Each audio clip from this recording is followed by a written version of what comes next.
Hello and welcome back to Jehan's Baithak. I'm your host DD, and joining me today once again is my friend and your co-host Vedant. On this episode, we'll be talking about the F2 weekend in Hungary. So let's grab some chai, take our seats, ready your opinions, and dive right into the conversation. Vedant, 0 points, 0 points this weekend, and fifth in the championship now. So it's not really going anywhere anymore. We have 4 more rounds left, and Jehan's season does not, or even like not just Jehan's, but the Prema season does not seem to be taking shape whatsoever. And it's a little too late to expect anything out of them now. Yeah, absolutely. Even Dennis Hogger didn't score any points, so it was a 0 points haul for Prema, which is a surprise if you have been a Formula 2 audience for the last few seasons, right? If you've barely even followed Formula Yeah, 2, you'll know about Prema. absolutely. I mean, again, I don't know, is it about uh, well, I don't want to compare them, but it seems like a Ferrari kind of situation. I always compare Ferrari with Prema because Italian teams, red color cars, right? And a lot of Ferrari juniors drive for Prema and all that. But yeah, uh, I don't know what's happening. Their qualifying woes have not improved. They are still struggling with qualifying. And then again, Jehan had a terrible 10-second penalty in the sprint race. And Yeah, that Marcus Armstrong. That was. It yeah, it was was his his fault. fault. Like I know, it I wasn't know, unnecessary I know. penalty. Yeah. But yeah, that completely ruined his race. And in the sprint race, obviously Oh, they like earlier in the first half of the season, the Premas had decent race pace, and Jehan was one of the best drivers on race pace. But for the past 2 weekends, they don't even have race pace now. So it's it seems he hasn't been able to hang on to his tires for the length of his yeah, stint, like the expected length of his stint. His tires are not lasting anymore, which is really absurd to see because yeah, like you said, early in the season, Jehan was doing. He was always on the alternate strategies, and he was doing great to make up places during the race, but it has just not been the case anymore for the last 2 weekends. yeah, absolutely. And I mean, even so, they have always qualified what from P8 to P10 and P11. Even in Hungary, they Yeah, qualified yeah. like Jehan qualified P12. So it's a shame, right? It's a shame really because it's there's barely 2 tenths between the leaders and P8 P9 during qualifying. So they just need that extra tenth to elevate themselves 5 or 7 places, and it's absolutely it's a shame.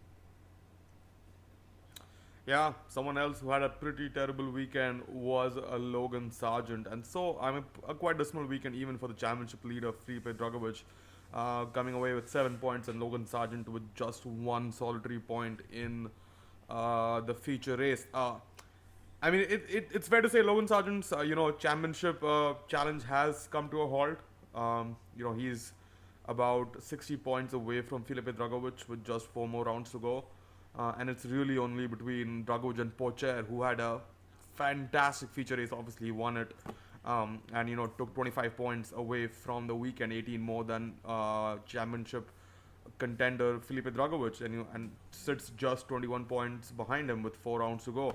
So, you know, Pocher delivering on the promise, and we'll see what happens to his season going forward. But Logan Sargent, you got to feel for the man. Everybody was hyped for Logan Sargent, American driver. Everybody wants to see that happen in F1.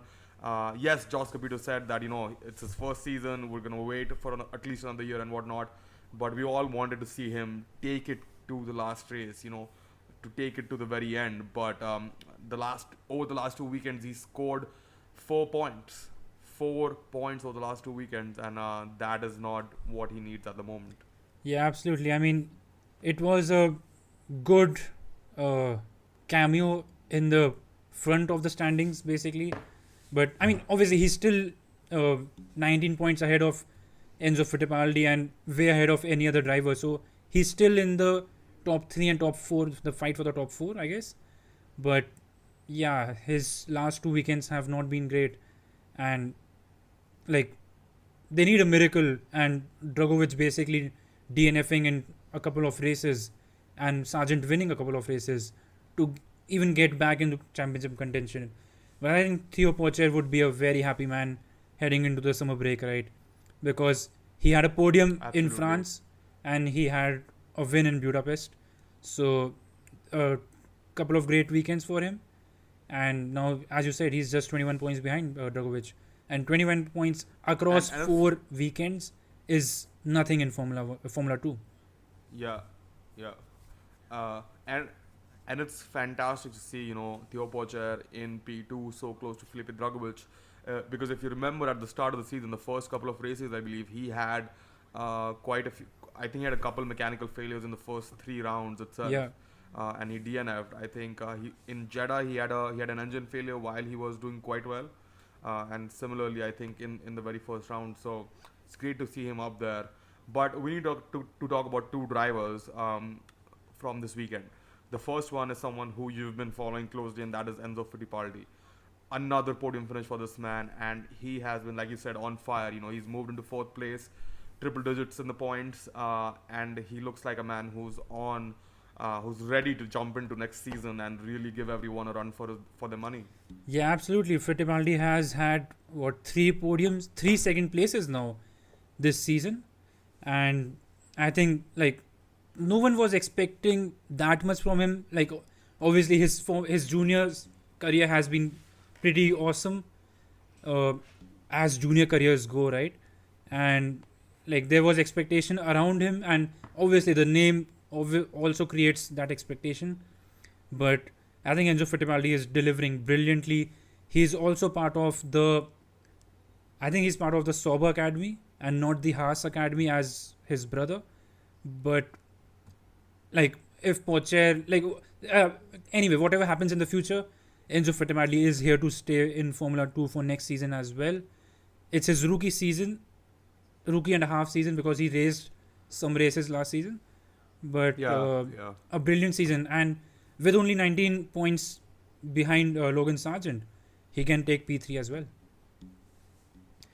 Absolutely. And talking about rookies, it is the other rookie on the field from the Red Bull Junior Academy, and that is Ayumu Iwasa. Won last weekend in the feature race and took a podium this weekend in the feature race.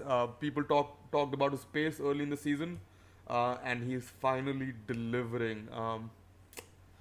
He's only 4 points behind Jehan Daruvla, and in contention to become the leading Red Bull Junior Academy driver by the end of this season. But you have to give it up to him. He's ahead of Liam Lawson, Yuri Vips, and the likes in his rookie season. Yeah, absolutely. And I think he took pole as well, right?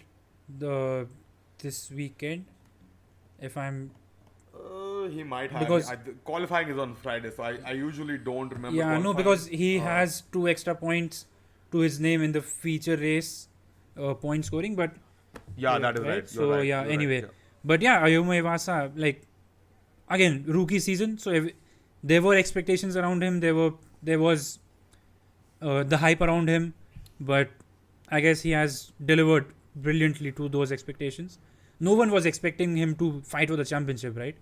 But P7, right behind, and potentially the leading Red Bull driver. That's good enough for a rookie season. Let's put it this way: his performance so far, if I remember even like somewhat correctly, if he continues with a similar trend, gets like 15 odd points every weekend for the next 4 weekends, I think it will be comparable to Yuki Tsunoda's year in F2, absolutely. after which he moved on to Absolutely. F1. So are we potentially looking at a double Japanese lineup at AlphaTauri in 2024? Well, that would be amazing, wouldn't it? But unfortunately, Honda are not officially related to the Formula 1 teams now. But yeah, it would be awesome to see 2 Japanese drivers in the same team. The content coming out of AlphaTauri would be brilliant, firstly, right? But yeah, it was. It would force us to learn a new language Yeah, finally. absolutely. Yeah, but I think another driver who has climbed up this weekend and slowly but surely is Frederick Vesti, because he got a podium last weekend and he got a P4 in like both in the sprint race this weekend. So again, consistent performance for Frederick Vesti. He's P6 now, just three behind Jehan, and yeah, and I think Enzo Fittipaldi Yeah. also got a podium in the sprint race this weekend. So that's a double podium for him. Yes, Yeah. he double podium. Yeah. He has 6 points. So finished third and second, respectively. Um, so obviously at the start of the season, we were all hyped about Jehan being in a Prema car. How do you feel about Prema being the sole technical support or whatever, for the Indian Formula Regional Series and Indian F4 now? Yeah, no. See, you can't doubt Prema solely based on this season, right? I'm Yeah. not doubting. I'm just saying, how do you feel No, no. about it? I'm not See- saying no. What do you think about them? I mean, we still think highly of Yeah. Prema, but how do you feel about it emotionally? Yeah, I mean, when you talk about expectations at the start of the season, n- no one was expecting, like, no one had higher expectations than the Indian fan base of Jehan Daruwala, right? We were all, That is the perspective that I'm asking you this question Yeah. from, right? As an Indian fan who was supporting Jehan Darula and was excited about the whole Prema situation, not just around Indian motorsport, but also especially around Jehan Darula. yeah. Uh, I mean, and so it's been a tough season, but I don't know. I don't know what your question is, but yeah, I'm still hyped that Prema will be Sure. part of the part of the system at Indian F4 and regional Formula. 100%, yeah, absolutely. No, I was just messing around. But yeah, that's really all from my side. With I'm not, I mean, in F2, like, obviously we don't follow it as closely as F1 or Formula E, so there's not always a lot to talk about unless there are incidents. But one last comment I want to make before we move on to the other junior series, just to cover them a little bit in the podcast. And I feel the standard of racing in F3 this weekend, even though it was wet during the F3 races, was higher than the standard of racing we saw in F2 this weekend. I don't know if you agree with me, but that is what it seems like to me. Oh yeah, absolutely. Formula 3, like, even if you take it as a general and average out the standard of racings, basically, Formula 3 always gives you greater racing. It gives you better overtakes and better and harder working drivers, basically, because in Formula 2 you are already at the top of the junior pyramid, right? And it's either Formula 2 or a separate professional career for you. In Formula 3 you are still looking for a lot of sponsorships. You are still looking for teams to notice you and driver academies to notice you and whatnot. So Formula 3 is always exciting, and Formula 3 is even comparable to what you see basically in IndyCar, where everyone is fighting for the win. At least the top 5 and top 7 are fighting for the win, right? So Formula 3 is, in my opinion, always like that, similar like that. But yeah, even though in the sprint race they had a lot of stoppages because of crashes and wet race and whatnot, the standard of racing, But the racing out front was yeah, pretty exactly. amazing. They race beautifully. The cars are made for racing. The cars are made to showcase their talents, and that's what we see. Yep, and although Indian motorsport fans did not have a reason to celebrate, the results in F2 this weekend, they did have a reason to celebrate the results in F3 because Kush Mani got his maiden podium with MP Motorsport in a rain-affected race. And when I say rain-affected race, it was crazy how wet the track was. And it was, it was a double podium for MP Motorsport. I think Kayo Colette is the other driver who Yeah. won the sprint race. And then Kushmani, starting P6, finished third after what seemed to be like a very, very calculated drive in those extreme wet conditions, and then also finishing a P7, getting a good points haul in the feature race. So damn impressive from him too in his very first season. Yeah, absolutely. And Kushmeni, like even his qualifying pace was absolutely spot on. He just missed his final run because of a red flag, and he says that, and obviously we believe it. And he could like that he could have qualified at the front in the top Higher three, up, four, yeah. but he qualified sixth, which is good enough in itself, right? And again, he just kept his cool, just drove where he had to drive, and all those fighting for the championships up ahead and behind him just fell apart, paving the way for him to take P3 and basically adding to the result, like adding to his sprint result, his feature race P7, that basically just doubled his points haul of the season. He scored 14 points this weekend. He's now on 31, and Nice. he's 15 points behind the next driver, but it's good enough, right? It's 12 P12 in your first season, when like he's not the most highly rated driver in Formula 3. No one basically, like apart from the Indian fans, We didn't know what to expect Yeah, from him exactly. because we haven't really and followed his career. no one right? no one really expects him to be in the top 5 or top 7 even, right? So getting a podium and getting P7 and scoring those points is absolutely brilliant for him. Yeah, yeah. And talking about W Series, Jamie Chadwick's run of wins finally came to an end after a somewhat dismal qualifying for her, at least, qualified P5, but just could not, beat Alice Powell to the line, who I believe qualified on pole and won from there. But Jamie Chadwick still finished P2, so, nothing to be sad about. Not a dent in her championship defense, but come on, I mean, is Alice Powell the only one who can beat Jamie Chadwick? Because that is what happened Yeah. last season, pretty much. And yeah, that's about it. I don't really have anything else to talk about or mention regarding the junior series. Vedant, if there's anything else you want to talk about, now is the time. Well, I want to talk about Jamie Chadwick once again. I don't know why, but firstly, she won't have 100% record in W Series this season, which Yeah. makes me happy. Strangely, like obviously, because she has competition, right? But this, yeah, Apparently. but this phenomenon, let's call it, has caught the eye of obviously Lewis Hamilton now, and even Lewis Hamilton has commented saying that Jamie Chadwick staying in Formula, like he again he In yeah W he Series, yeah. resonated with the same thoughts that we have been discussing over the past few weekends, right?